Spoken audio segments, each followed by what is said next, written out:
Davlat kadastr palatasi Qoraqalpog'iston Respublikasi boshqarmasi To'rtko'l tumani filiali idoraviy arxivida 52300 ta obyekt kadastr hujjati mavjud bo'lib, shundan 47629 tasi turar joy, 4671 tasi noturar joydan iborat.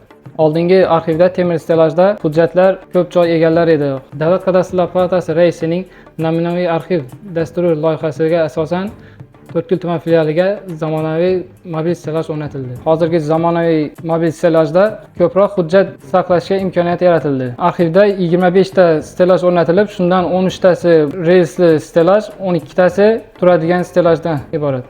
Uslubiy qo'llanmaga asosan hujjatlar qator raqami, karton quti raqami va hujjatlar raqami bilan raqamlashtirildi.